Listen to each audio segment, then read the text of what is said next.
Paintings in the main chapel. All the paintings in the chapels, with the exception of one, were executed by a well-known artist of the time, Mr. Thaddeus von Zukatensky of Chicago. Entering the chapel of St. Mary of the Angels through the main doors, one notices the large painting on the far wall behind the high altar. It depicts the vision St. Francis had, granting him a special favor, that of pardon, for those who would seek forgiveness and reconciliation. This special grace came to be known as the Portiuncula indulgence, for its privilege was first granted in this small church.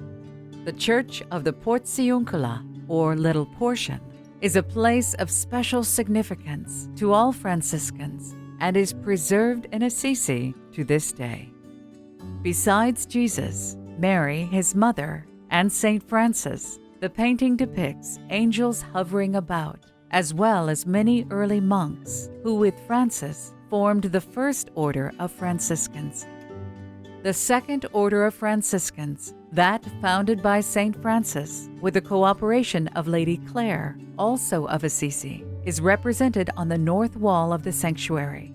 St. Clare is seen kneeling before Francis after receiving the coarse habit and knotted cord, which would be her distinguishing dress and that of her sisters, who would soon join her in large numbers. She had secretly left her family home in the dead of night, accompanied by a relative. The high drama of this action was punctuated by the flickering lights of the monks, praying their night office. It was Palm Sunday, 12/12, the 19th of March. Saints of the Third Order of St. Francis are depicted on the south wall. St. Louis, King of France, and St. Elizabeth, Queen of Hungary, are wearing their robes of royalty, yet they were known to have worn the rough habit of a tertiary under their fine clothes. St. Louis, who lived from 1215 to 1297, had great devotion to the Passion of Christ and brought back from Jerusalem the crown of thorns said to be worn by Jesus in his final hours. St. Elizabeth, who lived from 1207 to 1231, showed constant charity to the poor, for which she was cruelly treated, even losing her castle and royalty. Yet her sanctity and humility overcame her great trials. To the left of the front of the sanctuary is the altar with the statue of the Sacred Heart. Above it is the painting of Saint Margaret Mary, who lived from 1647 to 1690, and to whom Christ appeared many times. Her love of suffering led to his promise to her of many graces reserved for those promoting a devotion to his Sacred Heart. This painting depicts him showing her his wounded heart and assuring her of his great love for all people. To the right of the sanctuary is the altar of Mary, Mother of Jesus the Christ.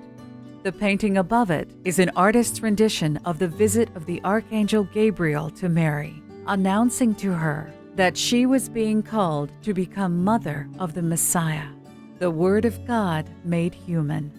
Her response of yes set the whole world on a new course of redeeming love in human form. A legend surrounding the death of Mary is the subject of the painting on the ceiling near the main entrance under the choir loft. It is said that St. Thomas, alone of all the apostles, was not present at the time of Mary's death.